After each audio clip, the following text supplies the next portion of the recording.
Hello दोस्तों, आप सभी का स्वागत है railway knowledge guidance and training के समझ पे। आइए आज सभी के समक्ष मैं सीएन नंबर 2/2025 लेके हाजिर हो चुका हूँ।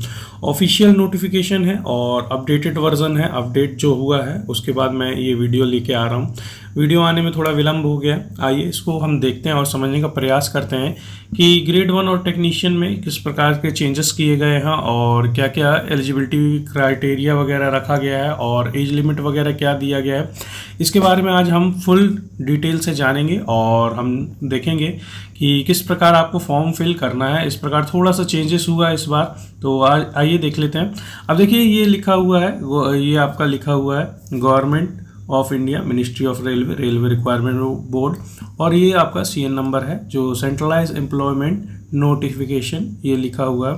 तो ये बताया गया है, ये डिटेल्ड है, डिटेल वर्जन है और उसे हम देखने जा रहे हैं। ये टेक्नीशियन की भर्ती है, ये आप देख सकते हैं, रिक्वायरमेंट ऑफ टेक्नीशियंस, तो आप लोग समझ गए होंगे।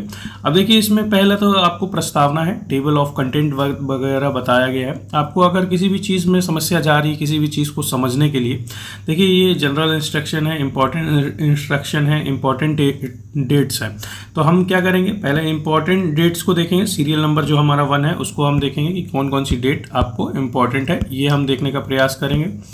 उसके बाद हम ये देखेंगे कि इसमें कौन कौन से एज रिलैक्सेशन वगैरह इनके द्वारा दिया गया है कि नहीं। ये देखिए एज रिलैक्सेशन का यहाँ 5.1 है, ये आपका सीरियल नंबर 8 दिया गया है। एजुकेशन क्वालिफिकेशन के बारे में भी इसमें चर्चा दी गई है, तो ये हमारा 10वां नंबर सीरियल नंबर हो जाएगा, तो यहाँ पे हम देख लेंगे। और जो एग्जामिनेशन फ़ी वगैरह है ये आपको 11वां नंबर पॉइंट आपको मिल जाएगा। इस प्रकार से अगर आपको किसी भी पॉइंट में समस्या जा रही है समझने के लिए, तो आप आराम से ईजिली उस पॉइंट में जा सकते हैं। ठीक है, इस प्रकार से देखिए। अब आपको अगर हम ये बात करें, एजुकेशन क्वालिफिकेशन हो गया, एग्जामिनेशन फीस भी आपका 11 नंबर पॉइंट हो गया है। अब देखिए एक्स सर्विसमैन वगैरह के लिए भी यहाँ चर्चा की गई है 20 नंबर पे, और 17 नंबर पे ओबीसी जो रिजर्वेशन है उसकी इस इधर पे बात कही गई है। अब देखिए रिफंड के जो फीस वगैरह की है, बहुत से स्टूडेंट पूछते हैं, एस्पिरेंट पूछते हैं, तो ये 15 नंबर आपका सीरियल नंबर है और ये पॉइंट यहाँ पेज नंबर ये आपका हो जाएगा, जो पैरा नंबर जो होता है वो दिया गया है। ठीक है, इस प्रकार से आप देख सकते हैं अगर आपको किसी भी पॉइंट में समस्या जा रही है। अब देखिए इसमें लिस्ट ऑफ अनेक्सर, तो इसमें टोटल कितने अनेक्सर दिए गए हैं वो भी बताया गया है डिटेल वर्जन में। तो आप यहाँ पे अपना ये भी देख सकते हैं कि हमारा जो अनेक्सर कितने प्रकार के हैं, देख लीजिए। अगर हम टोटल अनेक्सर की बात करें तो देखिए इसमें हमारे पास टोटल 18 अनेक्सर हैं। अब देखिए अनेक्सर क्या होते हैं कि रेलवे कुछ फॉर्मेट देती है। अगर आप हैंडीकैप हैं, अब हैंडीकैप में भी बहुत सारे वर्जन होते हैं कि कान से हैंडीकैप है, हाथ से हैं या पैर से हैं, या एक हाथ एक पैर से हैं। इस प्रकार से हैंडीकैप के भी वर्जन है। और अपना जो सर्टिफिकेट वगैरह रहते हैं, इसमें सर्टिफिकेट वगैरह दिए रहते हैं कि आपको सर्टिफिकेट कौन कौन से लगना है, ओबीसी का क्या सर्टिफिकेट का फॉर्मेट रहेगा। ये देखिए यहाँ पे सर्टिफिकेट का भी दिया गया। अगर सीरियल नंबर 5 की बात करें, अनेक्सर 2, तो आप लोग थोड़ा सा ध्यान दीजिए, कोई भी फॉर्मेट में जब आप ज्वाइन करने जाते हैं तो रेलवे अपने तरफ से एक फॉर्मेट देती है। हालांकि आपको बनाना अपने स्टेट के अनुसार भी है और सेंट्रल का भी है। उसके बाद आपको रेलवे के पैटर्न में भी फिल करके उसको अनुमंडल या अंचल अधिकारी से फॉर्मेट को साइन और सील मोहर करवानी पड़ती है। तो ये थोड़ा सा आप लोग को समझना पड़ेगा, ये फॉर्मेट है। हालांकि मैं और भी वीडियोस बनाऊंगा अगर आपको फॉर्मेट से संबंधित कुछ जानकारी चाहिए होगी। अब देखिए ये आपके इतने सारे अनेक्सर दिए गए हैं। अब देखिए यहाँ पे क्या लिखा हुआ है, यहाँ पे लिखा हुआ है details of vacancies at a glens. तो देखिए यहाँ पे एक झलक में जो है वो बताया गया है कि कितनी आपको कैटेगरीज दी गई है। अब देखिए कैटेगरीज क्या होती है, हर एक पोस्ट के लिए एक कैटेगरी निर्धारण किया जाता है रेलवे की ओर से। तो यही कैटेगरीज के बारे में यहाँ पे बताया गया है। तो यहाँ पे देखिए ये आपकी कैटेगरीज है, ये आपका ये 1 2 3 इस प्रकार से आपकी कैटेगरीज ये सब आपको दी गई है। देख लीजिए ये आपका यहाँ पे दिया गया है, ये लेवल 5 का। अब लेवल 5 की कौन सी वैकेंसी है, तो ये टेक्नीशियन जो ग्रेड 1 है, तो लेवल 5 की ये जॉब है, आप लोग समझ सकते हैं। 29,200 इसका बेसिक होता है। ठीक है, तो ये आप समझ सकते हैं कि ये आपका बेसिक रहेगा 29,200। ठीक है, लेवल 2 में जब हम लोग भर्ती हुए थे तो हमारा 19,900 था, ये हमारा बेसिक पे था, और 1900 हमारा ग्रेड पे था। तो इस प्रकार से ग्रेड पे भी की भी चर्चा रेलवे के द्वारा की जाती है। अब देखिए 2800 ये आपका 2800 है, लेवल 1 का है। ग्रेड अगर हम ये चर्चा करें और बेसिक आपका अगर बात करें कि पैसे कितने बनेंगे, तो 29,200 आपका बेसिक रहेगा। फिर उस पर 53% DA, TA, HRA वगैरह इस पर कुछ परसेंटेज लग लग के सैलरी इन्हेंस होके 45 to 50,000 तक 45 से 50,000 तक आपकी सैलरी बनती है ग्रेड 1 में। तो आप लोग ये समझ सकते हैं। अब देखिए यहाँ पे मेडिकल क्राइटेरिया भी दिया गया है, ये मेडिकल स्टैंडर्ड यहाँ पे दिया गया है। तो मेडिकल स्टैंडर्ड में देखिए इतने सारे यहाँ पे आपको मेडिकल स्टैंडर्ड दिखाए गए हैं रेलवे के द्वारा। तो आपको इस मेडिकल में फिट होना पड़ेगा। हालांकि मैं B1 में फिट हूँ, तो मैं अपना सर्टिफिकेट भी दिखा देता हूँ किस प्रकार से B1 का जो सर्टिफिकेट वगैरह होता है, किस प्रकार से आपका मेडिकल लिया जाता है, वो भी मैं चर्चा करूँगा नेक्स्ट वीडियो में। अभी देख लीजिए, मैं सर्टिफिकेट दिखा देता हूँ कि आपका जो टेस्ट लिया जाता है वो किस आधार पे लिया जाता है और आपको डॉक्टर कैसे वो करते हैं, पास करते हैं कि आप B1 में फिट हैं या C1 में फिट हैं। देख लेते हैं। देखिए दोस्तों, ये मेरा जो मेडिकल हुआ था उसकी रिसीविंग है, ये मेरा दिया गया है, मेडिकल डिपार्टमेंट लिए दिया गया है, ये सीरियल नंबर वगैरह दिया गया है। अब देखिए जो मुझे भेजा गया था हेल्थ यूनिट में, तो ये JHS कोड दिया गया है, तो वहाँ का ये कोड दिया गया है JHS अर्थात झांसी मुझे डिवीज़न में भेजा गया था मेडिकल के लिए। तो मेडिकल वहाँ पे हुआ है, ये मेरा ब्यौरा रहता है। यहाँ पे हमारा क्या रहता है, यहाँ पे नाम और फादर नेम वगैरह रहता है। अब आप किस पोस्ट के लिए हैं, तो यहाँ पे देखिए ये पोस्ट ग्रुप C लिखा हुआ है। अब देखिए जो मेडिकल टेस्ट हुआ है क्लास इनके द्वारा, ये मेरा क्लास है, ये B1 C1 ने इन्होंने मेडिकल किया था, टेस्ट लिया था। और देख लीजिए RRB जो मेरा जोन है, ये जो मेरा बोर्ड है ये RRB इलाहाबाद बोर्ड दिया गया। अब देखिए मुझे किस चीज़ में फिट किया गया है, डॉक्टर के द्वारा लिखा गया है इसमें फिट B1 विदाउट ग्लास। तो मैं B1 श्रेणी में पास हूँ विदाउट ग्लास के, तो आप ये समझ सकते हैं। और इस प्रकार का आपका भी मेडिकल होगा, जब आप लोग का डॉक्यूमेंट वेरिफिकेशन हो जाएगा, वहाँ से एक रिसीविंग दी जाएगी और मिनिमम आपको 10 से 20 रुपये की 10 रुपये या तो 20 रुपये की रिसीविंग रहती है। उधर से आपको मेडिकल हॉस्पिटल जाने की हिदायत दी जाएगी कि आप जाके अपना मेडिकल कराइए। और ये देखिए यहाँ पे थंब इम्प्रेशन वगैरह लिया जाएगा, LTI लिखा हुआ, अटेस्टेड वगैरह लिखा गया, ये रेलवे अधिकारी का साइन है। तो इस प्रकार से जब आपका मेडिकल के लिए आप जाएंगे तो आपको मेडिकल आपको करवाना पड़ेगा और आपको वहाँ से एक ये रिसीविंग आपकी फाइल में लग जाती है। ठीक है, आइए नोटिफिकेशन पे फिर जाते हैं हम और देखते हैं आगे क्या क्या दिया गया है। अब देखिए दोस्तों, अब हम कैटेगरीज़ की चर्चा करते हैं। जैसे मैं जिस डिपार्टमेंट में था उसकी चर्चा करूंगा कि मैं किस डिपार्टमेंट में था और मेरी कैटेगरीज़ क्या थी, तो वो हम जानने का प्रयास करेंगे। देखिए यहाँ पे इतनी सारी कैटेगरीज़ दी गई है। अब मेडिकल स्टैंडर्ड देख लीजिए, मेडिकल स्टैंडर्ड अधिकांशता का B1 दिया गया है, तो मैं B1 में फिट भी हूँ और आप लोग को बता भी सकता हूँ कि मेडिकल में क्या क्या होता है। ये देखिए यहाँ पे C1 भी है, हालांकि मेरे में C1 भी दिया था और B1 भी था, मुझे फिट B1 में किया गया था। तो ये देख लीजिए आपकी जो कैटेगरीज है टोटल, ये देखिए यहाँ जो सीरियल नंबर है 1 से स्टार्ट हो जाएगा और आपका कैटेगरी नंबर 30 तक आपका वैलिड है। यहाँ तक आपको दिया गया है कि आपकी कैटेगरीज 30 मतलब 30 तरह की सीरीज़ निकाली गई हैं और इसमें अलग अलग वैकेंसीज हैं कि किसी में किस तरीके का ITI मांगा गया है। तो आपको आपकी कैटेगरी याद रहना चाहिए। हालांकि मुझे याद है, हम लोग जब ज्वाइन किए थे तो 157 मेरी और भी 157 कैटेगरीज थी, मेरी कैटेगरी नंबर था और वेल्डिंग डिपार्टमेंट में था, वेल्डर से, तो ये मुझे याद है। ठीक है, यहाँ पे भी देख लीजिए वर्कशॉप की इस बार क्या दी गई है, कैटेगरी नंबर यहाँ पे दी गई 30 और देख लीजिए 29 नंबर भी टेक्नीशियन ग्रेड की है, प्रोडक्शन यूनिट की है और वर्कशॉप वगैरह की है। तो देखिए यहाँ पे ये आपकी कैटेगरीज इस बार चेंजेस की गई है। और देख लीजिए इसमें बहुत सारे अब देखना है हमें ट्रेड कौन कौन सी है। अब देखिए अगर हम ट्रेड की चर्चा करें तो यहाँ पे देखिए एक तो ट्रैक मशीन है जो टेक्नीशियन 3 में आते हैं, एक जो ग्रेड 1 है वो है आपका डायरेक्ट। अब देखिए जो ITI किए हैं ब्लैक स्मिथ से बच्चे, ठीक है, ध्यान दीजिएगा, थोड़ा बहुत लोगों को नॉलेज नहीं रहता, तो ये ब्लैक स्मिथ से बहुत लोग करते हैं। और ब्रिज देखिए जो ब्रिज से है आपका ट्रेड निकाला गया, ये ब्रिज में भी है टेक्नीशियन की भर्ती। अब देखिए कैरेज एंड वैगन में पहले मैं क्या था, वर्कशॉप में ज्वाइन किया था, वहाँ पे उसके बाद ट्रांसफ़र करवा के CNWBC को शॉर्ट फॉर्म में कहा जाता है कि कैरेज एंड वैगन में भी ये सीट आपको दिखाई गई है कि यहाँ पे भी टेक्नीशियन की सीटें हैं। अब देखिए ये डीजल सीट वगैरह के लिए है, इलेक्ट्रिकल वालों के लिए है। और देख लीजिए ये मैकेनिकल वालों का है, ये मैकेनिकल वालों का है, ये TRS और इलेक्ट्रिकल देख लीजिए, इलेक्ट्रिकल के ज़्यादा यहाँ पे दिखाई जा रही है, डीजल की दिखाई जा रही है। अब देखिए जो मतलब टेक्नीशियन की भर्ती, यहाँ देखिए ये 1 लैग है। OL का अर्थ मतलब 1 लैग होता है कि फिटर में भी अगर आप कैटेगरी 12 में है, हैंडीकैप श्रेणी में है, तो आप इस कैटेगरी में आप एलिजिबल हैं 12 नंबर कैटेगरी में, तो आप फिल कर सकते हैं 1 लाख से अगर अफेक्टेड हैं। तो देख लीजिए SNT वाले। अब देखिए ये वेल्डर 1 लाख, यहाँ पे 16 नंबर कैटेगरी, ये सीरियल नंबर है, कैटेगरीज है, तो ये भी ये दी गया है। तो 1 लाख से जो वेल्डर हैं जो पैर से थोड़ा सा विकलांग है, तो वो भी फिल कर सकते हैं 16 नंबर कैटेगरीज में। अब आपको देखना पड़ेगा कौन कौन से जोन में 16 नंबर कैटेगरीज है, वहीं पे आपको डालना पड़ेगा। तो थोड़ा सा ध्यान दीजिएगा, यहाँ वहाँ फॉर्म नहीं डाल दीजिएगा, पता चले कि नीचे भी वेल्डर्स जो मैंने नीचे दिखाया तो वहाँ पे भी हैं, तो वहाँ फिल मत कर दीजिएगा। आपको सीट देखना पड़ेगा कहाँ अवेलेबल है आपके जो कैटेगरी है उसके अनुसार। अब देख लीजिए ये वर्कशॉप में डीजल है, इलेक्ट्रिकल है, ये देखिए प्रोडक्शन यूनिट वगैरह वर्कशॉप वगैरह में इलेक्ट्रिकल है, मशीनिस्ट है, फिटर है और मिलराइट है। देखिए मिलराइट की भी वैकेंसीज निकली है। और आपका जो ट्रिमर है वर्कशॉप के लिए वो भी निकाला गया है। और देखिए बोलते हैं कि पेंटर की वैकेंसी नहीं आती है, पेंटर की भी आती है, हालांकि कम आती है, वर्कशॉप में भी पेंटर की आवश्यकता पड़ती है। तो ये आपकी कैटेगरी नंबर 27।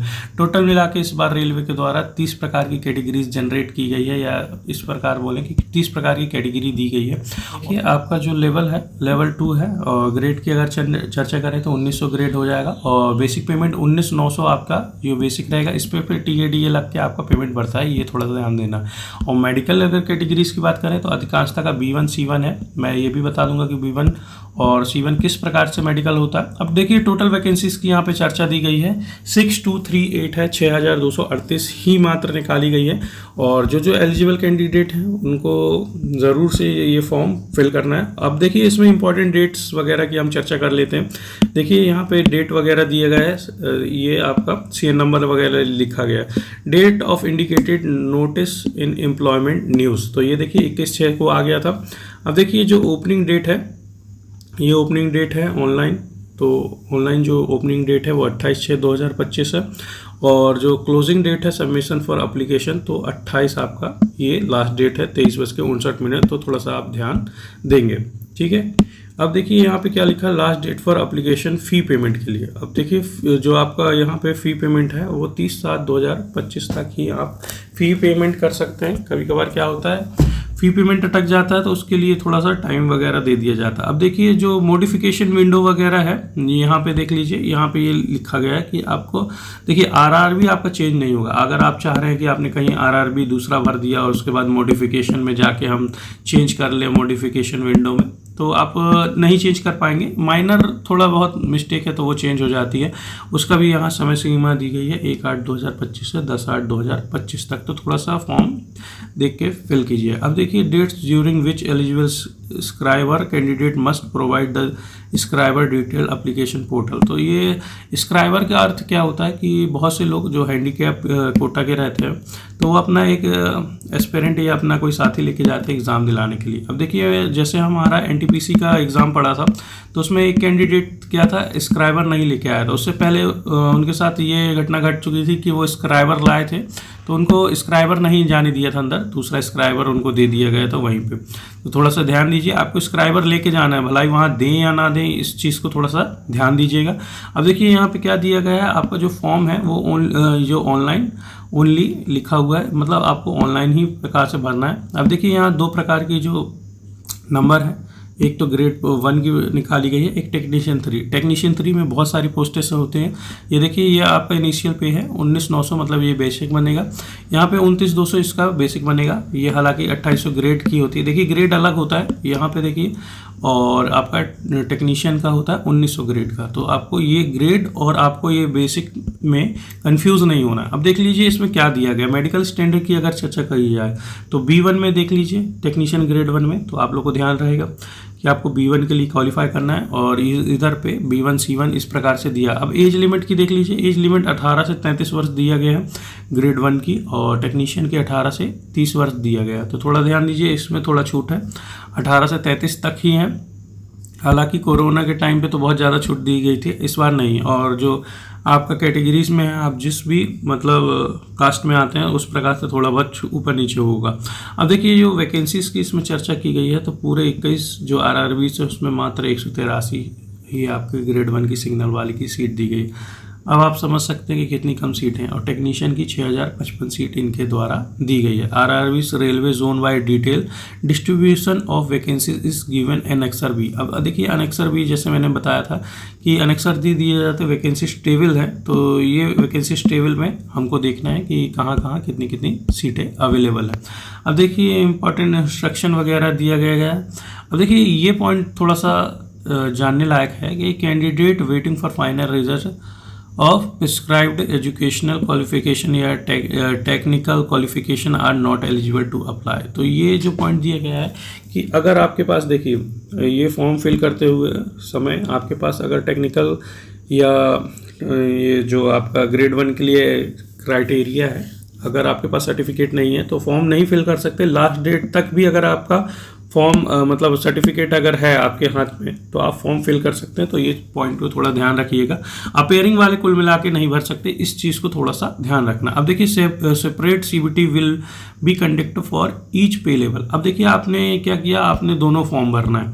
आपको क्या करना है, अगर आपके पास आप दोनों में एलिजिबल हैं, टेक 1 के लिए जो सिग्नल एंड टेलीकॉम का है और एक जो टेक्नीशियन 3 है उसके लिए, तो इसको थोड़ा सा ध्यान दीजिए। अगर आपके पास क्या है ITI है तो आप इसका भी भर सकते हैं, और PCM वाले हैं जो कहने का मतलब ग्रेजुएशन है फिजिक्स केमिस्ट्री मैथ्स से, तो उसको थोड़ा सा फ़ायदा हो जाएगा। ये दोनों फॉर्म आप एलिजिबल हैं और आपको दोनों फॉर्म फिल करना है, उसके लिए अलग अलग चार्ज लगेगा, आपको दोनों फॉर्म फिल करना है। तो ये बताया गया है कि separate CBT will be conduct for each पे लेवल। अगर आप अलग अलग पे लेवल के लिए भर रहे हैं तो ये आपको वो हो सकता है। तो थोड़ा सा ध्यान दीजिएगा। जो आपका ये आपका टेक्नीशियन 3 का रहेगा तो आपको एग्ज़ाम भी ये टेक्नीशियन 3 का है, तो अगर आपने फॉर्म 2 अलग अलग भरा है तो दोनों में आपको एग्ज़ाम देना पड़ेगा, CBT 1 और इसमें भी, और यहाँ पे तो मेंस भी होता है जो आपका ITI वगैरह से है टेक्नीशियन 3 के लिए। तो ये आपको थोड़ा सा ध्यान देना है, ठीक है।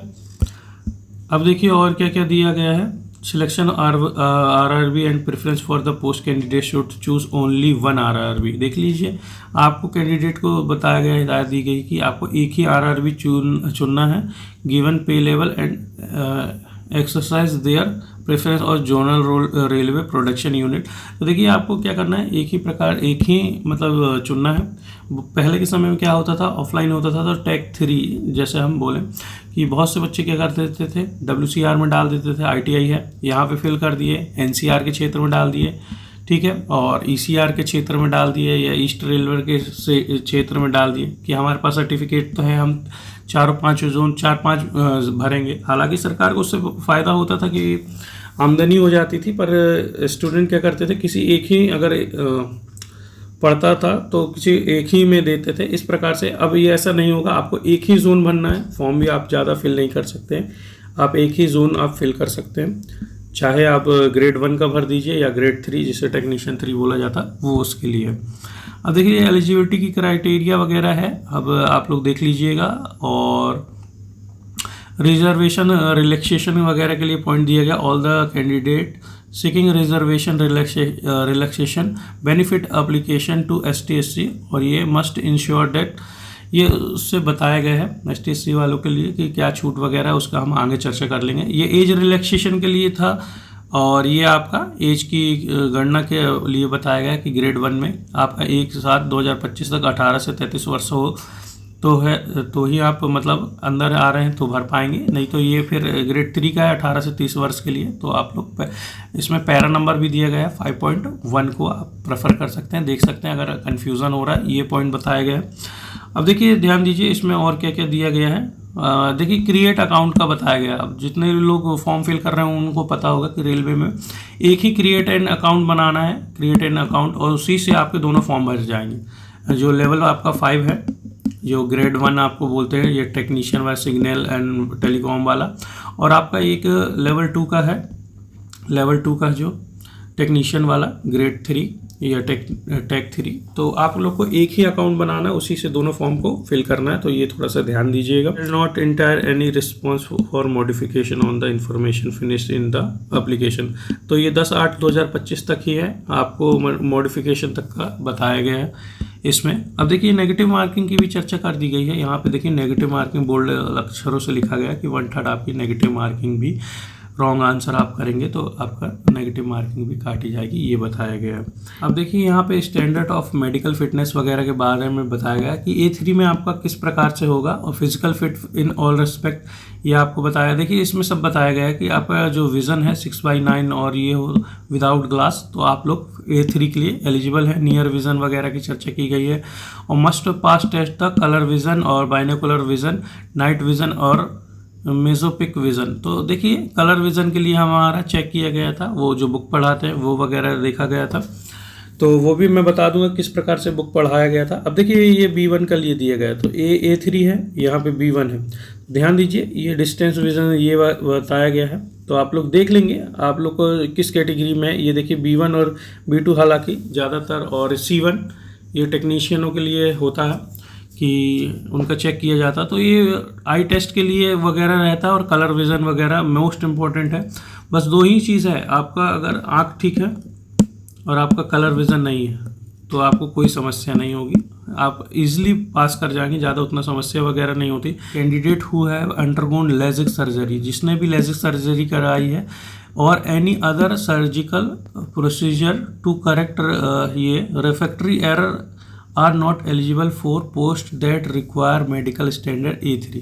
तो ध्यान दीजिए, तो यहाँ पे ये आपकी पोस्ट दी गई है कि A3 में अगर आपने मतलब लेजिक सर्जरी कराया है तो A3 के लिए आप एलिजिबल नहीं होंगे, तो थोड़ा सा इस चीज़ को आपको ध्यान देना है, ठीक है। मेडिकल स्टैंडर्ड और एक्स सर्विसमैन की जो मेडिकल स्टैंडर्ड वगैरह है, तो वो पारा नंबर 534 में आपको मिल जाएगा, ये बताया गया है। ये आपका दिया गया है एज लिमिट वगैरह दिया गया है 5.0 में या 5.0 में, ये देखिए 18 से 33 वर्ष दिया गया है। और ग्रेड 3 के लिए आपका जो एज लिमिट दिया गया है वो 18 से 30 वर्ष इस प्रकार से दिया गया है। और जो STC वालों को 5 साल की छूट मिलती है, ये दिया गया है। Table 1 for the technician grade for पे लेवल 5 अंडर 7 CPC 7वां वेतन आयोग के अनुसार 18 से 33 वर्ष यहाँ पे दिया गया है, ये दिया गया है। अब देखिए STC वालों के लिए क्या है, 5 ईयर का यहाँ पे छूट दिया गया है। रिलैक्सेशन इन अपर जो लिमिट रहता है, एज लिमिट, वो बताया गया है। और देखिए लीजिए ये OBC है, नॉन क्रिमिनल कैंडिडेट्स के लिए 3 साल के यहाँ पे छूट दी गई है, ये बताया गया है।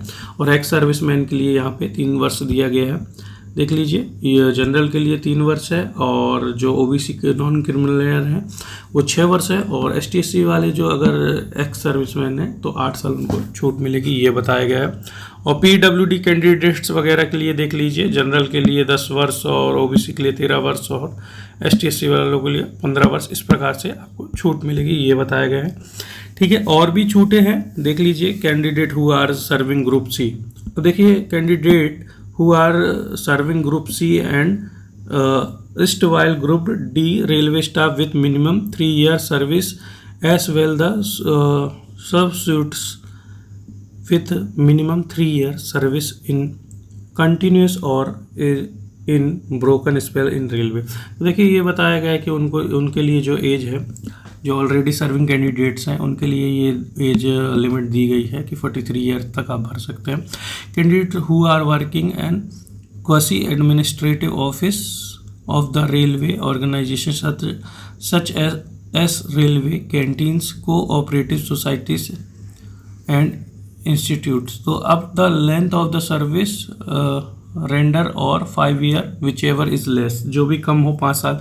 कुल मिला के ये है कि ये काम का है, ये वाला पॉइंट ज़्यादातर कि बहुत सारे जो सर्विंग कैंडिडेट्स हैं रेलवे में सर्व करते हैं, जो ऑलरेडी 3 साल की सर्विस कर सके हैं, तो उनके लिए ये एज लिमिट वगैरह दी गई है। और फीमेल कैंडिडेट हु आर ये विडो और diverse and judicially separated from the husband but not remarried, जिनने विवाह नहीं किया है, विडो हैं या डाइवोर्स हैं, उनके लिए एज लिमिट दी गई है, जनरल और EWS की, OBC की और STC के लिए। देखिए अलग अलग प्रकार की यहाँ पे एज रिलैक्सेशन वगैरह दिया गया है, तो आप लोग देख सकते हैं। और टेक्नीशियन ग्रेड 3 के लिए भी देख लीजिए, ये दिया गया है 18 से 30 वर्ष, इसमें भी देख लीजिए वही दिया गया है आपको STC वालों को 5 साल, OBC के लिए 3 साल और एक्स सर्विसमैन के लिए अलग अलग है। EWS जनरल के लिए 3 वर्ष और ये OBC वालों के लिए 6 वर्ष और ये 8 वर्ष आपका STC वालों के लिए, ठीक है। और जो डिसेबल है, जो जिनको हैंडीकैप है, PWBD कैंडिडेट्स है, तो उनके लिए ये आपका दिया गया है कि 10 वर्ष आपका जनरल, OBC का 13 वर्ष और PWD का 15 वर्ष। और यहाँ पे देख लीजिए जो कैंडिडेट हैं, जो सर्विंग है, जो सर्विस कर रहे हैं, उनके लिए यहाँ पे ये दिया गया 40 वर्ष, 43 वर्ष और 45 वर्ष, इस प्रकार से आपको दिया गया है। तो थोड़ा सा आपको ध्यान देना है। और यहाँ पे वही पॉइंट दिया गया है। और एक्ट अप्रेंटिस वालों के लिए भी देखिए यहाँ पे दिया गया है, एक पॉइंट बढ़ा दिया गया, कोर्स कंप्लीटेड एक्ट अप्रेंटिस। देखिए ध्यान दीजिए, act apprentice who have completed their apprentice under the apprentice act before attaining the age of 25। तो 25 के पहले जो किए हैं उनके लिए एज यहाँ पे बढ़ा दी गई 35, जनरल वालों के लिए, OBC के लिए 38 और STC वालों के लिए 40। तो कहने का मतलब ये है अप्रेंटिसशिप भी करेंगे तो आपको थोड़ा एज लिमिट में फ़ायदा हो जाता है। तो ये थोड़ा सा पॉइंट आपको एक प्लस पॉइंट मिल जाता है। फीमेल कैंडिडेट हु, ये वाला 7वां पॉइंट देख लेते हैं। Female candidate who are widow divorce, ये वही पॉइंट है, उसके लिए फीमेल जो डाइवोर्स हैं या विडो केस है तो उनके लिए जनरल के लिए ये है, OBC के लिए ये है, STC के लिए ये है। अब देखिए ये जो पॉइंट है 5.2 है, डेट ऑफ बर्थ से रिगार्डिंग पॉइंट दिया गया है। जनरल वालों के लिए जो 2/7/1992 से उसके बाद जो है आपका 1/7/2007 तक अगर आप हैं इसके मध्य में हुए तो आप फॉर्म भर सकते हैं। ये OBC वालों के लिए दिया गया 2/7/1989 और STC वालों के लिए 19/7/1987। ये आपको दिया गया है कि आप जो ग्रेड 1 का भरेंगे तो आप इस प्रकार से ये फॉर्म फिल कर सकते हैं। और ये 18 से 30 वर्ष जो दिया गया है 2/7, देख लीजिए इसको, जो दिया गया है 2/7/1995, यहाँ से लेके इसके बीच में है तो आप फॉर्म फिल कर सकते हैं। 1/7/2007 के मध्य में आप जन्मे हैं तो फॉर्म फिल कर सकते हैं, क्योंकि 18 से 30 वर्ष है। और जो एज रिलैक्सेशन वगैरह वो दिया गया है, OBC के लिए ये दिया गया है, STC वालों के लिए ये दिया गया, तो थोड़ा सा आपको ध्यान रखना है। अब देख लेते हैं और भी कुछ इंपॉर्टेंट पॉइंट देख लेते हैं। जो यहाँ पे देखिए आपका एजुकेशन क्वालिफिकेशन है, उसके लिए आपको बताया गया है यहाँ पे ये अनेक्सर A पे आपको प्रिस्क्राइब किया गया है क्वालिफिकेशन किस प्रकार की। तो वो क्वालिफिकेशन अभी हम देखेंगे कि यहाँ पे फीस की चर्चा की गई है, ये देख लीजिए। फॉर ऑल कैंडिडेट्स के लिए आपको 500 रुपये लगेगा। STC वाले, एक्स सर्विसमैन और PWBD और फीमेल और ये ट्रांसजेंडर के लिए 250 रुपये लगेगा, 250 रुपीज़। तो आप लोग थोड़ा सा देख लीजिएगा। मोड्स ऑफ पेमेंट्स हैं, मतलब ऑनलाइन वगैरह देना है, यही वगैरह बताया गया है कि किस प्रकार से आपकी फ़ीस वगैरह ऑनलाइन आपको सबमिट करना है। देखिए फिज़िकल जो डिसेबिलिटी होती है, बहुत से स्टूडेंट रहते हैं तो वो भी मतलब फॉर्म फिल करते हैं, तो इसमें अलग अलग प्रकार की, विभिन्न प्रकार की डिसेबिलिटी दी गई है। अगर पॉइंट है ये 11.2 है तो आप लोग यहाँ पे देख सकते हैं कि किस प्रकार की अगर आप डिसेबिलिटी में अवेलेबल है, मतलब हैं, आपको है, तो आप लोग देख सकते हैं। देख लीजिए इसमें अलग अलग प्रकार की डिसेबिलिटी वगैरह दिखाई गई है, बताई गई है। ये सब ये यहाँ ब्लाइंडनेस, विजुअल इम्पैक्ट वालों के लिए यहाँ पे दिया गया है, हेयरिंग इम्पैक्ट वालों के लिए दिया गया है, और आपको एसिड अटैक विक्टिम वगैरह के लिए भी यहाँ पे पॉइंट दिया गया है। तो ये सब पॉइंट वगैरह दिए गए हैं। डॉर्फिज्म वगैरह के लिए दिया गया है। तो ये देखिए इस प्रकार से पॉइंट्स वगैरह दिए गए हैं। तो आप देख लेंगे कि आपको अगर कोई डिसेबल कैंडिडेट है तो उनको किस प्रकार से आपको छूट वगैरह मिल रही है और क्या किस कैटेगरीज में आते हैं, तो आप उस कैटेगरीज में देख सकते हैं कि कहाँ पे वैकेंसीज हैं। अब देखिए दोस्तों, यहाँ पे CBT 1 जो होगा आपका कंप्यूटर बेस्ड एग्ज़ाम होगा, उसके बारे में यहाँ पे डिटेल से बताया गया है। अब देखिए ये पैटर्न ऑफ सिलेबस वगैरह बताया गया है। ये पैटर्न ऑफ सिलेबस CBT 4 पे लेवल 5 के लिए बताया गया है, टेक्नीशियन ग्रेड 1 के लिए। अब आपको क्या होगा, जो आपका ये टाइमिंग वगैरह दिया गया है, आपको 90 मिनट मिलेंगे टोटल 100 क्वेश्चन के लिए। आपके टोटल 100 क्वेश्चन होंगे, 90 मिनट्स में आपको अटेम्प्ट करना है।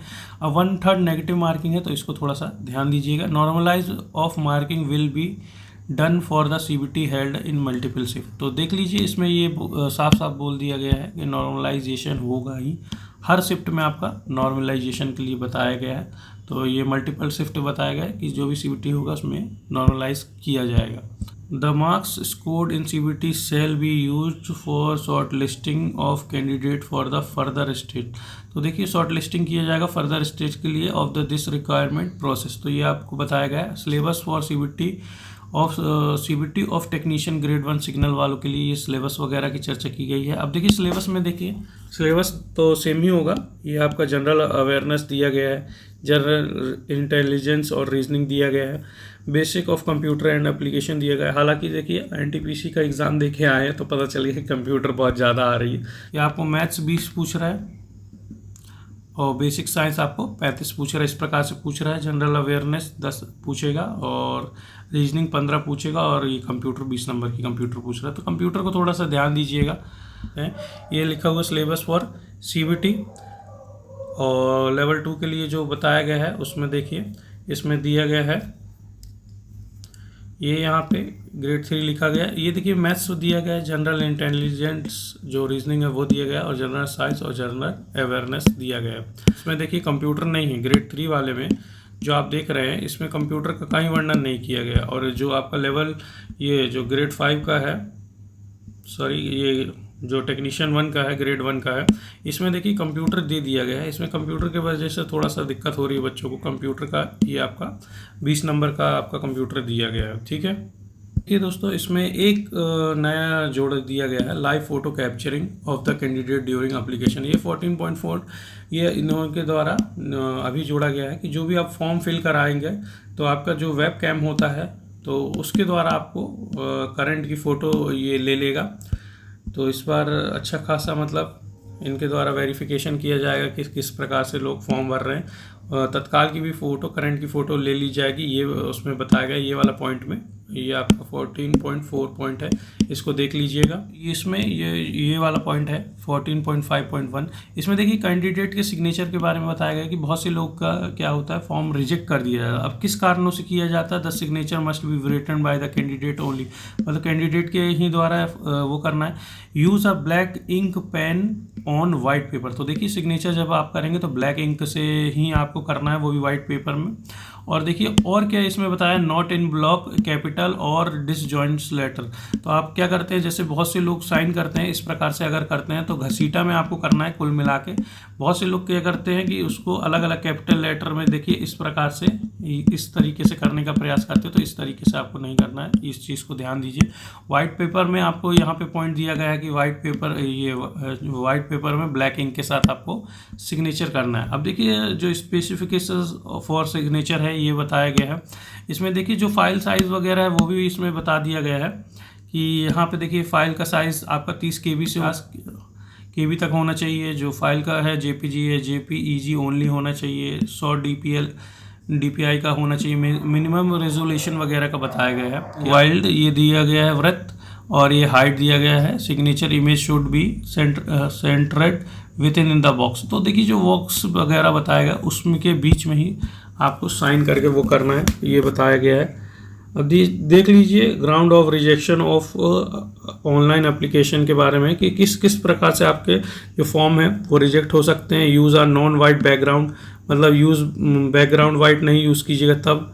Non black ink for the signature, मतलब सिग्नेचर के लिए इंक नहीं यूज़ कीजिएगा ब्लैक वाली, तब बताया गया है। ब्लॉक या कैपिटल लेटर में आप साइन कर देंगे, मतलब इस तरीके का पुअर रेजोल्यूशन वगैरह आपने मतलब कम KB में अपलोड कर दिया तो उसके लिए बताया गया। Uploading an image other than the signature, मतलब एक स्थान से दूसरे स्थान अगर आपने फ़ोटो की जगह इमेज कर दिया और इस प्रकार से नो सिग्नेचर अगर आपने खाली छोड़ दिया तब हो जाएगा। Thumb impression in the place of signature, तो थंब इम्प्रेशन अगर आपने लगा दिया है सिग्नेचर की जगह तो आपके फॉर्म रिजेक्ट कर दिए जाएंगे, ये बताया गया है इस पॉइंट्स में।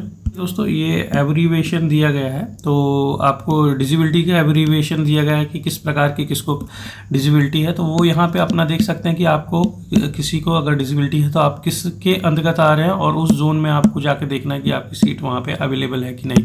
तो ये चीज़ बताया गया है डिसेबिलिटी के लिए। रेलवे जोन्स के बारे में अब देखिए बहुत से कन्फ्यूज़न रहते हैं कि किस जोन में भरें। हमें अगर घर के निकट रखना है या घर के बगल में या आसपास ही रहना है तो आपको ये देखना पड़ेगा कि घर के आसपास के जो डिस्ट्रिक्ट है वो किस जोन में आते हैं, तो उस जोन में आप फिल कर सकते हैं। तो आई होप कि आप वहाँ पे जल्दी से जल्द अपने घर के आसपास पहुँच सकते हैं। तो ये थोड़ा सा चांसेस बनता है कट ऑफ कम के लिए। अलग अलग जो लोग हैं वो साउथ में चले जाते हैं। ये रेलवे जोन की यहाँ पे चर्चा की गई है, उसके शॉर्ट फॉर्म दिए गए हैं।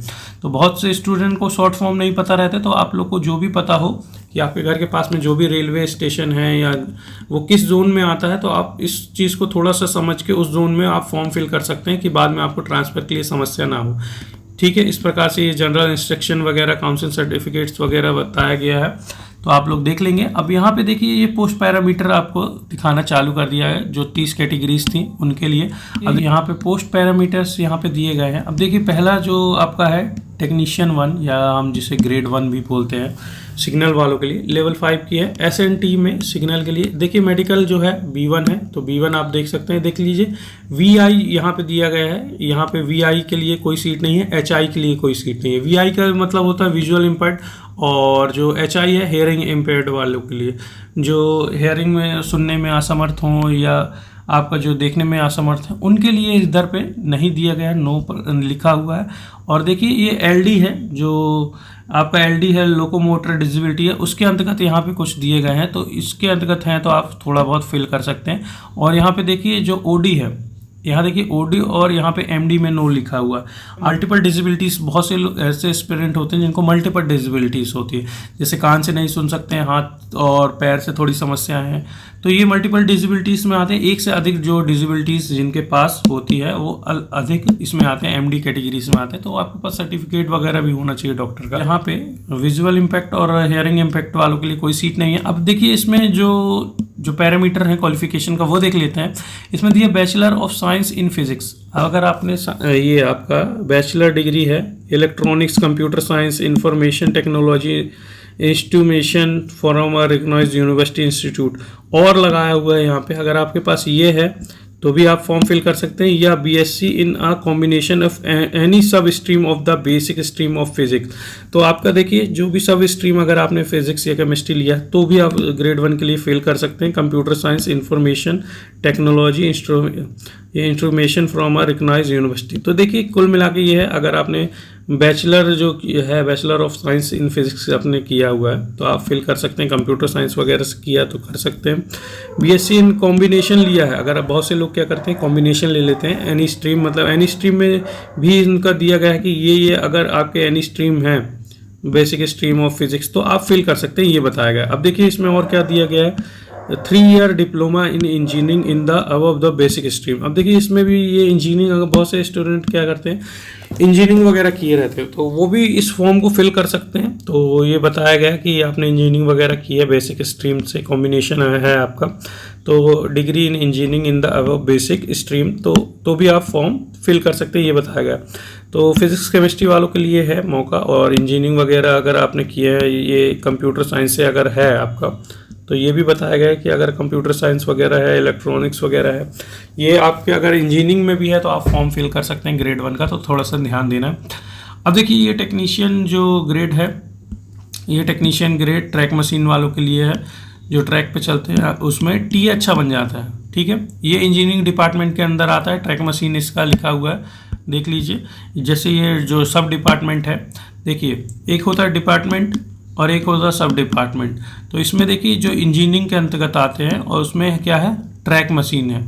तो ट्रैक मशीन में जो आपका मेडिकल है ये आपका A3 मांगा गया है, और ये देखिए इसमें क्या मांगा गया है, अगर आप फॉर्म फिल करते हैं तो आपके पास ये ITI from the recognised institute NCVT SCVT in the trade of fitter, electrician, electronics, mechanic, interaction और मोटर व्हीकल वगैरह। और ये देखिए वेल्डर का भी यहाँ पे दिया गया है। तो टेक्नीशियन ग्रेड ये ट्रैक मशीन में वेल्डर्स भी जा सकते हैं ग्रेड 3 में। हालांकि मेरा एक दोस्त वर्कशॉप से ट्रांसफ़र करा के गया है, ओपन लाइन में ही वो भी गया है, तो वो ट्रैक मशीन में है। तो यहाँ पे देखिए वेल्डर भी अवेलेबल है। तो बहुत से लोग बोलते हैं कि वेल्डर अवेलेबल नहीं है, तो आप थोड़ा ध्यान देंगे, ट्रैक मशीन में वेल्डर भी अवेलेबल होते हैं। ट्रैक वगैरह टूटता है तो उनका वहाँ पे काम लगता है, तो ये दिया गया है। अब देखिए ब्लैक स्मिथ, आप लोगों को पता होगा, जो जिसने भी ITI किया होगा ब्लैक स्मिथ से, तो वो भर सकते हैं। ये इंजीनियरिंग डिपार्टमेंट में है, और जो सब डिवीज़न है, जो सब इनका डिपार्टमेंट है वो PV कहलाता है। अब देखिए ये फाउंड्री मैन जो है, और पैटर्न मेकर है, मोल्डर है, रिफैक्ट्री और matriculation plus act apprenticeship in the trade mention above. देखिए जो ये ट्रेड है इसी में अगर एक्ट अप्रेंटिसशिप भी किए हैं, बहुत से लड़के क्या करते हैं वेल्डर से अप्रेंटिसशिप करते हैं, आपका फिटर से करते हैं, तो वो भी अवेलेबल हो जाते हैं वो भी मतलब एलिजिबल हो जाते हैं ये फॉर्म फिल करने के लिए। तो आप लोग तो थोड़ा सा ध्यान दीजिए। यह बहुत से क्या होता है 10th के बाद ही एक्ट अप्रेंटिसशिप कर लेते हैं, CCA जो एक्ट अप्रेंटिस है वो कर लेते हैं, तो वो भी अवेलेबल है आपके पास। वो सर्टिफिकेट होना चाहिए, फॉर्म की जो लास्ट डेट है उसके पहले आपके पास अगर सर्टिफिकेट है तो कर सकते हैं। हालांकि फिटर वेल्डर वगैरह ज़्यादा करते हैं तो उनके पास ज़्यादा होगा। तो ये है आपका। और मोल्डर जो है वो उनको ध्यान देना है कि मोल्डर वालों के लिए भी ब्लैक स्मिथ में सीट है, टेक्नीशियन बनने का मौका है, तो वो भी फिल कर सकते हैं। अब देखिए ये कैरेज एंड वैगन है, ये देखिए कैरेज एंड वैगन जो हम लोग हैं, कैरेज एंड वैगन में मैकेनिकल डिपार्टमेंट है, कैरेज एंड वैगन सब आपका डिपार्टमेंट कहलाता है। पहले हम लोग वर्कशॉप में थे मैकेनिकल ब्रांच के अंदर, तो यहाँ पे वर्कशॉप था, WS लिखता था, तो वो बताया गया। अब इसमें देखिए कौन कौन से लोग भर सकते हैं। तो कैरेज एंड वैगन में आपका फिटर है, कारपेंटर है, वेल्डर है, प्लम्बर है, पाइप फिटर है। देखिए ये ITI की ट्रेड बता रहा हूँ कि इतने लोग भर सकते हैं, तो थोड़ा सा ध्यान दीजिएगा। वीडियो लॉन्ग तो हो ही रही है, कोई बात नहीं, पर फिर भी देखिए ये फिटर है, carpenter, welder, plumber, pipe fitter, इस प्रकार से आप भर सकते हैं। टेक्नीशियन ग्रेड डीजल वालों के लिए देखिए, डीजल वालों के लिए देखिए क्या लिखा हुआ है, mechanic auto electrical and electronics, wireman से भी बहुत लोग ITI किए रहते हैं, और मैकेनिक पावर इलेक्ट्रॉनिक्स। तो इस प्रकार से अगर आपका है तो आप भर सकते हैं। देखिए वायरमैन वालों के लिए इस बार मौका अच्छा दे दिए गए इलेक्ट्रिकल में। तो ये देखिए डीजल से अगर है आप अप्रेंटिसशिप किए हैं तो वो भी हो जाएगा, भर सकते हैं, या ITI की है वो भी हो सकता है आपका। देखिए डीजल में यहाँ पे फिर डीजल की यहाँ पे सीट दिखा रहा है। तो ये देखिए यहाँ पे टेक्नीशियन ग्रेड 3 डीजल मैकेनिकल वालों के लिए, वहाँ ऊपर वाला इलेक्ट्रिकल वालों के लिए था, ये मैकेनिकल वालों के लिए, सब जो डिपार्टमेंट है डीजल है। तो ये देखिए इसमें क्या लिखा हुआ मार्टिकुलेशन, और इसमें अगर हम ट्रेड की चर्चा करें तो mechanic diesel, fitter, mechanic repair and maintenance of vehicles वो दिया गया है, और ऑटोमोबाइल्स, मैकेनिक ऑटोमोबाइल्स। देखिए बहुत से लोग ITI में एक और ट्रेड थी, ये थी ऑटोमोबाइल्स, तो उससे भी आप फिल कर सकते हैं फॉर्म, तो आपको ये भी ध्यान रखना पड़ेगा। और ये देखिए ट्रैक्टर मैकेनिक को भी यहाँ पे ऑप्शन दिया गया है, ये जो ट्रैक्टर मैकेनिक से किए गए हैं तो वो भी ट्रैक्टर मैकेनिक से भी भर सकते हैं, ये आपका दिया गया है। वेल्डर वाले भी आपका डीजल शेड में जाने का मौका मिल जाएगा मैकेनिकल ब्रांच में। और ये आपका पेंटर है जनरल, और ये 10th 12th वो तो बताया गया, SSLC हो तो भर सकते हैं, एक्ट अप्रेंटिस वाले भी भर सकते हैं। तो देखिए डीजल शेड में जाने का मौका है, वेल्डरों को भी मौका है, मैकेनिक वालों के लिए, ऑटोमोबाइल्स वालों के लिए, और जो मैकेनिक डीजल से हैं और फिटर्स हैं वो उनके लिए भी अच्छा है। अब देखिए जो इलेक्ट्रिकल है TRS शेड वगैरह के लिए, इलेक्ट्रिकल डिपार्टमेंट में होता है इनका डिपार्टमेंट इलेक्ट्रिक हो जाता है। और जो सब डिपार्टमेंट कहते हैं हम लोग, तो सब डिपार्टमेंट आपका TRS हो जाएगा, शेड वगैरह मिलता है, TRS शेड वगैरह। मेडिकल स्टैंडर्ड देख लीजिए B1 है। अगर ट्रेड की हम चर्चा करें तो देखिए इसमें इलेक्ट्रीशियन भर सकते हैं, यहाँ लिखा हुआ है इलेक्ट्रीशियन, वायरमैन ये लिखा हुआ है इलेक्ट्रीशियन, ये आपका वायरमैन, इलेक्ट्रॉनिक्स में मैकेनिक्स है। और अगर आपका मैकेनिक पावर इलेक्ट्रॉनिक्स मैकेनिक है तो भी भर सकते हैं। तो ये देखिए इसमें और दिया गया है फिटर, वेल्डर, पेंटर, तो देखिए इसमें इनको भी मौका है, तो ये भी फॉर्म भर सकते हैं। मशीनिस्ट है, कारपेंटर है, तो TRS में जाने का अच्छा मौका है। और 9वां नंबर कैटेगरी देख लीजिए, टेक्नीशियन ग्रेड 3 के लिए है। इलेक्ट्रिकल है, ये देखिए इलेक्ट्रिकल डिपार्टमेंट है, और जनरल सर्विस इसमें लिखा गया है, सब जो डिपार्टमेंट है उसके लिए। ITI देख लीजिए, इलेक्ट्रीशियन से हैं तो भर सकते हैं, वायरमैन से तो भर सकते हैं, मैकेनिक से हैं तो भर सकते हैं। तो इस प्रकार से ये दिया गया है आपके पास।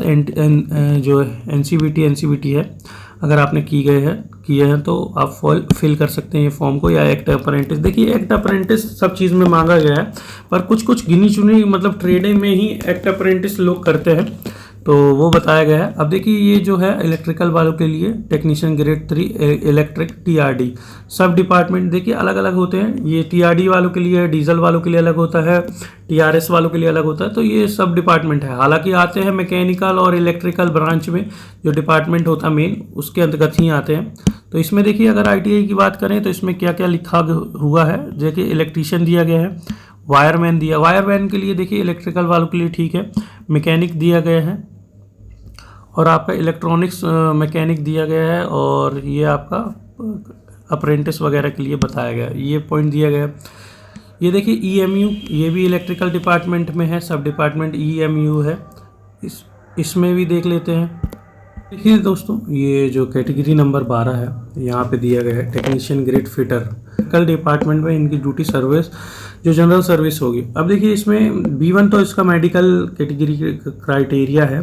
अब देखिए जो B है या D है या आपका जो D मतलब डीफ होता है या HS मतलब होता है आपका जो हेयरिंग जो उससे संबंधित है, जो हार्ड टू हेयरिंग होता है उसको दिया गया है। यहाँ पे पॉइंट वगैरह बताया गया है। अब हैंडीकैप वालों के लिए यहाँ पे दिया गया है कि अगर हैंडीकैप है तो आप वो फॉर्म फिल कर सकते हैं, इस कैटेगरी के अंतर्गत आते हैं। तो अब देखिए इसमें क्या मांगा गया है, इसमें क्या मांगा है, trade of fitter, matriculation SSLC plus course completed, act apprenticeship. अब बहुत से क्या होते हैं, जो हमारा जो शेड है उसमें बच्चे आए हैं, हैंडीकैप भी हैं, उन लोग एक्ट अप्रेंटिस कर रहे हैं, ठीक है, तो उनके लिए भी ये अच्छा मौका है। इलेक्ट्रीशियन से फॉर्म फिल कर सकते हैं एक्ट अप्रेंटिस के थ्रू। अगर आपका सर्टिफिकेट कंप्लीट हो गया तो आप फॉर्म फिल कर सकते हैं। हैंडीकैप के लिए भी मौका दिया गया है। अब देखिए इसमें और क्या क्या दिया गया है, ये देखिए अगर 13 नंबर कैटेगरी से technician grade 3 refrigeration and air conditioning वाले हैं जो हैं उनको फॉर्म फिल करना है, वो भर सकते हैं। अब देखिए इसमें भी हैंडीकैप वगैरह के ये यहाँ पे दिया गया है PWBD वाले के लिए। अब देखिए इसमें भी वही मांगा गया होगा। देखिए मैकेनिकल, ये conditioning mechanic, electrician, wireman, electronics mechanic, और ये आपका जो एक्ट अप्रेंटिस है वो बताया गया है। तो ये देख लीजिए इसमें भी ये ITI मांगा गया है ट्रेड में। अब देख लीजिए इसमें और क्या है, रिवीटर। देखिए ये एक पोस्ट अच्छी है, देखिए देख लेते हैं रिवीटर की। देखिए इंजीनियरिंग डिपार्टमेंट में आएगा, ब्रिज के अंतर्गत है, सब डिपार्टमेंट है इनका ये आ जाएगा। हालांकि डिपार्टमेंट जो इनका होता है इंजीनियरिंग होगा। अब देखिए इसमें क्या क्या दिया गया है, आपका NC/SCBT अगर इन द, तो देखिए जो मशीनिस्ट ट्रेड है, ग्राइंडर जो है, अगर उससे आपने किया हुआ है तो आप रिवीटर का फॉर्म फिल कर सकते हैं। अब यहाँ पे देख लीजिए ग्रेड 3 के लिए SNT वालों के लिए ग्रेड 3 में है, इसी का जो एडवांस वर्जन जो है टेक 1 है, इसी का SNT वालों के लिए ही, उसमें आप डायरेक्ट वैकेंसी निकालता है जो SNT जो सिग्नल वालों के लिए। तो आप लोग थोड़ा समझ सकते हैं, अगर आप यहाँ पे भर्ती होंगे तो यहाँ से आप ग्रेड 2 बनेंगे, यहाँ से आप ग्रेड 2 के बाद ग्रेड 1 बनेंगे, तब जाके वहाँ पहुँचते हैं। और डायरेक्ट आप टेक 1 बनेंगे या सिग्नल एंड टेलीग्राम में तो डायरेक्ट आप यहाँ पे पहुँच जाएंगे लेवल 5 पे। तो थोड़ा समय लगता है प्रमोशन होने में। और इसमें देख लीजिए क्या क्या दिया गया है, इन the trade of electronics mechanic, electrician, wireman अगर आपने किया है, एक्ट अप्रेंटिस, 10th 12th अगर फिजिक्स केमिस्ट्री मैथ्स से आपका है तो आप भर सकते हैं, ये बताया गया। अब देखिए बहुत से लोगों के पास क्या होता है, ITI नहीं होता है, तो ITI नहीं होने के कारण आप लोग किस पोस्ट के लिए एलिजिबल हो जाते हैं, तो आप सिर्फ और सिर्फ SNT के लिए आप एलिजिबल होते हैं। PCM वाले जिसको बोलते हैं 12th लेवल पे किए रहते हैं, तो आप लोग यही पोस्ट बस सिर्फ भर सकते हैं, तो ध्यान दीजिएगा। और आपका जो ग्रेड 1 है, ग्रेजुएशन में अगर फिजिक्स केमिस्ट्री है तो आप ग्रेड 1 के लिए फॉर्म फिल कर सकते हैं, ये बताया गया है, ठीक है। इस प्रकार से आप फॉर्म फिल कर सकते हैं। देखिए कैटेगरी 16 नंबर है, ये आपका वेल्डर के लिए है। अब देखिए वेल्डर में भी आप यहाँ पे वेल्डर दिया गया है, अगर कोई वेल्डर है और हैंडीकैप कैटेगरीज में है तो वो इंजीनियरिंग डिपार्टमेंट में जो आएगा भर्ती होगा, उसमें देखिए यहाँ पे जो HI लिखा हुआ है, हेयरिंग इम्पेयर्ड है, तो यह हेयरिंग इम्पेयर्ड में यहाँ बताया गया है कि डीफ है कि क्या है, जो हार्ड हेयरिंग है अगर उसके अंतर्गत है तो ये बताया गया है, उनके लिए सीट है। यहाँ पे देखिए VI के लिए नहीं है, विजुअल इम्पेयर्ड के लिए वेल्डर की कोई मतलब वो नहीं है, सीट अवेलेबल नहीं है। ये देखिए OD लिखा हुआ है, तो OD का आपका अर्थ होता है अदर डिसेबिलिटीज़ वगैरह है, तो उसके लिए भी कोई यहाँ पे सीट नहीं है। और मल्टीपल डिसेबिलिटीज़ है, MD लिखा हुआ है, तो उसके लिए है कि आप भर सकते हैं।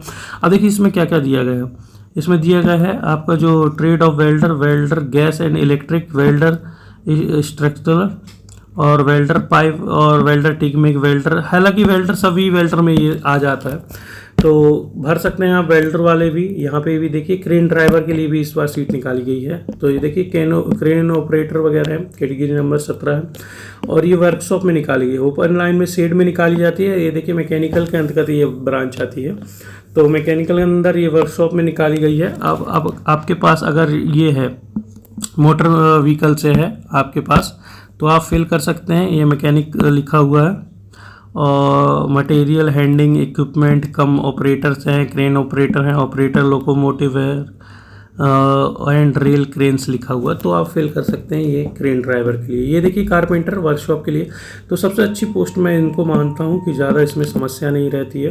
कारपेंटर वालों को वर्कशॉप के अंदर ही बड़ी गिरी करनी पड़ती है, तो कुछ समस्या होती है या कुछ भी प्रकार का रहता है तो लकड़ी से संबंधित कार्य है तो कारपेंटर से है। जैसे आपका गार्ड वगैरह की सीट वगैरह पहले बनती थी, अभी भी हालांकि कहीं कहीं बनती है, हमारे सेट में बनती है सीट वगैरह, गार्ड की बनाई जाती है लकड़ी से, फिर उसमें गद्दा वगैरह ये वगैरह सीट कवर वगैरह लगाया जाता, तो वो कारपेंटर वगैरह का ही वर्क है। किसी भी प्रकार का या कोई भी इंस्ट्रूमेंट है उसका अगर कोई समस्या है जो उससे लकड़ी से संबंधित है तो वो भी मतलब कारपेंटर ही करते हैं। इसमें देखिए लिखा हुआ ITI अगर आपने कारपेंटर से किए हैं, फर्नीचर एंड ये कैबिनेट मार्कर से किए, मेकर से किए हैं, तो आप ये फॉर्म को भी फिल कर सकते हैं। ये थोड़ा सा ध्यान दीजिए। वर्कशॉप में अच्छा है कि पेमेंट अच्छी बन जाती है, ओपन लाइन में थोड़ा सा समस्या है, तो ये थोड़ा सा ध्यान दीजिएगा। जो कारपेंटर्स हैं बच्चे वो इस चीज़ को भर सकते हैं। और आपका इलेक्ट्रिकल से देखिए वर्कशॉप में ये भी अच्छी पोस्ट है। यहाँ पे डीजल लिखा है, डीजल इलेक्ट्रिकल से। मैकेनिक लिखा है, वर्कशॉप के लिए है ये। सब डिपार्टमेंट देखिए, मेडिकल कैटेगरी C1 दिया गया है। आप कैटेगरीज अपने देख लीजिएगा मेडिकल कैटेगरीज क्या है। और यहाँ पे देख लीजिए, इसमें अब वायरमैन वाले भर सकते हैं, इलेक्ट्रॉनिक्स मैकेनिक वाले भर सकते हैं, ऑटो इलेक्ट्रॉनिक्स भर सकते हैं, मैकेनिक भर सकते हैं, मैकेनिक पावर इलेक्ट्रॉनिक्स भर सकते हैं। तो ये आपकी ट्रेड वगैरह दी गई है कि आप ITI इस चीज़ से किया है तो वो भर सकते हैं। प्रोडक्शन यूनिट में देखिए ये लिखा हुआ है टेक्नीशियन ग्रेड 3 डीजल वालों के लिए, मैकेनिक वर्कशॉप और प्रोडक्शन यूनिट और वर्कशॉप के लिए।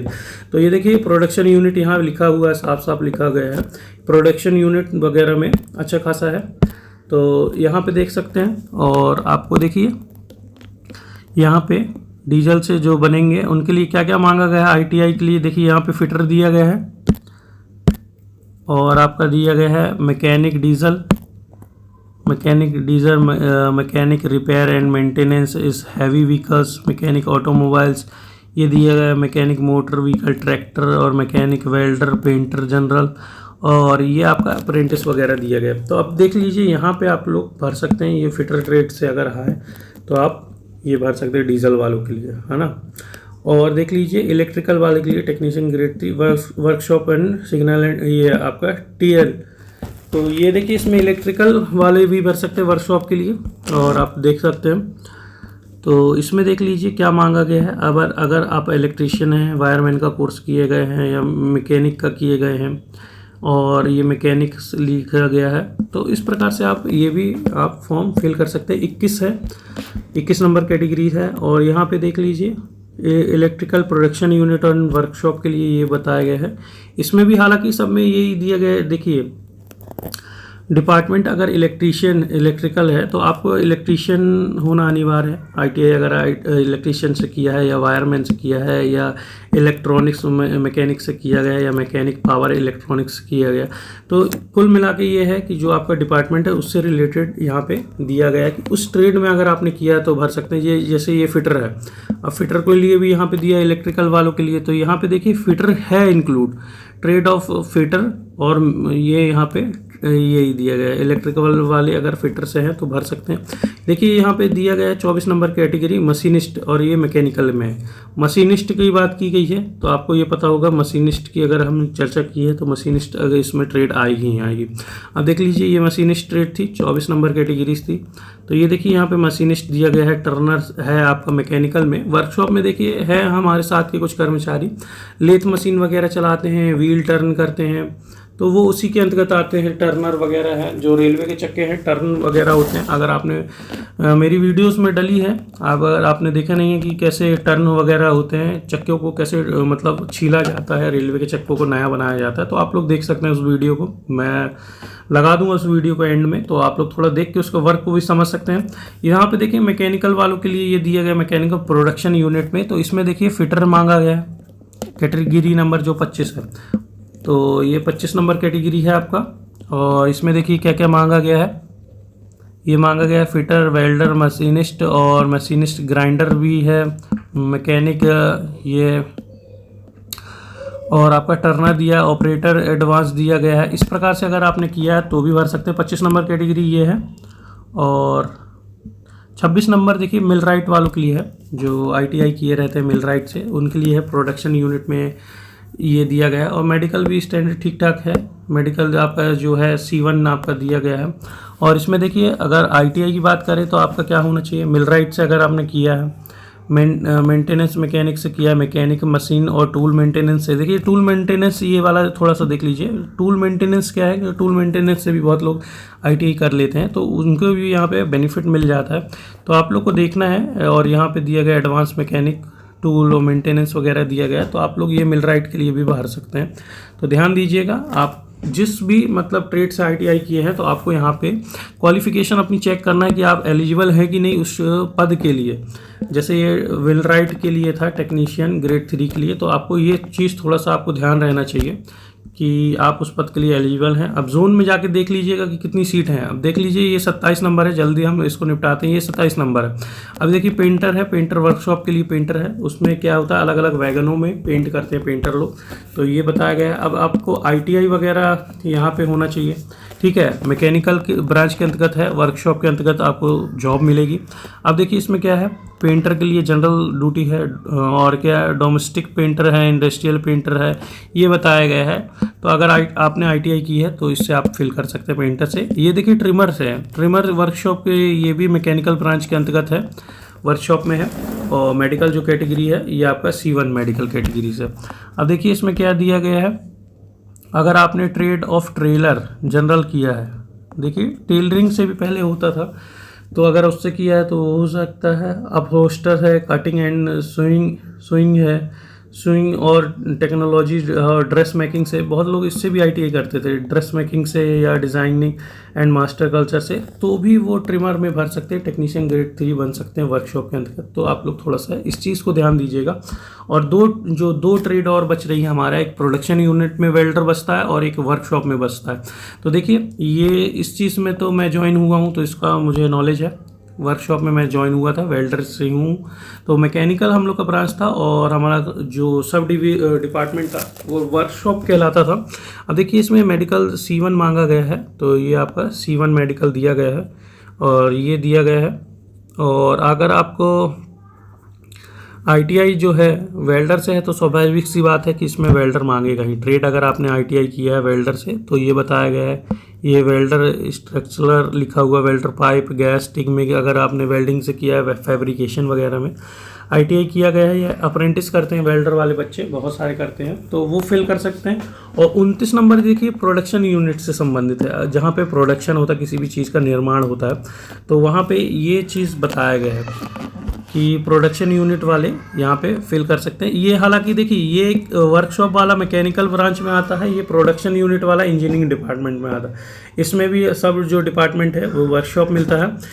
और आपको देख लीजिए इसमें क्या क्या दिया गया है। ITI अगर वेल्डर से, वेल्डर गैस और इलेक्ट्रिक और स्ट्रक्चरल जो दिया गया है, पाइप एंड आपका टिग वगैरह वेल्डर है, फैब्रिकेशन वगैरह, फिटिंग वगैरह, तो आप एक्ट अप्रेंटिसशिप भी अगर वेल्डिंग से किए हैं तो आप भर सकते हैं। अब क्या होता है, बहुत से बच्चे क्या करते हैं कि 12th आपने कर लिया, उसके बाद सोचा क्या करें, एक्ट अप्रेंटिस जिसे CCAA बोला जाता है, CCAA बोला जाता है। तो अगर आपने वो कर लिया है वेल्डिंग से या फिटिंग से, तो आप उस ट्रेड के लिए एलिजिबल हो जाते हैं। बहुत से बच्चे वेल्डिंग से कर लेते हैं तो उस चीज़ के लिए एलिजिबल हो जाते हैं। तो इस प्रकार से ये कैटेगरीज हैं, 30 कैटेगरीज में रेलवे के द्वारा वैकेंसीज निकाली गई हैं। क्या क्या क्वालिफिकेशन है, किस ट्रेड में ITI होना चाहिए, ITI नहीं है तो अगर आपका इंजीनियरिंग वगैरह है, उस ट्रेड से, उस चीज़ से रिगार्डिंग है, तो जैसे सिग्नल एंड टेलीकॉम वाले इंजीनियरिंग अगर उसमें इलेक्ट्रॉनिक्स वगैरह से किए हुए हैं या उस तरीके से और भी ट्रेड से किए हुए हैं तो वो एलिजिबल हो जाते हैं। ITI वाले बच्चों के लिए तो बता दिए कि किस प्रकार से कौन कौन सी ट्रेड से अगर आपने किए हैं। अब आपको क्या करना है, अब आपको ये देखना कि आपको किस जोन में भरना है फॉर्म। आपको देखिए इस प्रकार से जोन की लिस्ट यहाँ पे दी गई है, आप देख लेंगे भी। अब आपको आपका ये देखना कि घर के पास कौन सा है। अगर आप घर के पास ज़्यादा पोस्टिंग चाहते हैं, कट ऑफ थोड़ा हाई जाएगा अगर उत्तर बिहार में आएंगे। अब आपको ये देखना है सीट एलिजिबल कहाँ है, आपकी कैटेगरीज देखना पड़ेगा। जो मैंने 30 कैटेगरीज आपको ऊपर बताई हैं उस अनुसार आपको कैटेगरीज देखना पड़ेगा। यहाँ पे आपकी पूरी कैटेगरीज दी गई है। अब आपको ये देखना पड़ेगा कि उस जोन में आपके रेलवे जो जोन होगा घर के पास हो या आपको कट ऑफ कम चाहिए तो साउथ में जाने के लिए प्रयास करते हैं, सिकंदराबाद बोर्ड, चेन्नई और ये सब जाते हैं। तो उसमें आपको देखना पड़ेगा कि आपकी कैटेगरी वहाँ पे अवेलेबल है कि नहीं। आप जिस ट्रेड से ITI किए गए हैं या आप जिस ब्रांच से हैं, इंजीनियरिंग वगैरह की हैं, तो आपको ये देखना पड़ेगा कि आपकी कैटेगरी यहाँ पे अवेलेबल है कि नहीं। और फिर आपका यहाँ पे ये रेलवे जोन दिया गया है। उसके बाद आपको कि वेस्ट सेंट्रल में है कि जैसे अहमदाबाद आपका बोर्ड में कहाँ कहाँ आपको मिल सकती है पोस्टिंग, तो ये बताया गया है। आपको ये देखना पड़ेगा कि आपकी कैटेगरीज क्या है और फिर आपको सीट देखना पड़ेगा कि आपकी वहाँ सीट उपलब्ध है कि नहीं। जनरल, ST, ST, OBC की यहाँ पे देखिए बहुत जगह पे क्या सीट अवेलेबल नहीं होती, तो इस चीज़ को थोड़ा सा आपको जानना है। इस प्रकार से आप फॉर्म को फिल कर सकते हैं। ये अजमेर जोन दिया गया है, देखिए आप लोग देख लेंगे आपको कहाँ फॉर्म फिल करना है, आपको किस तरीके से कहाँ जाना है।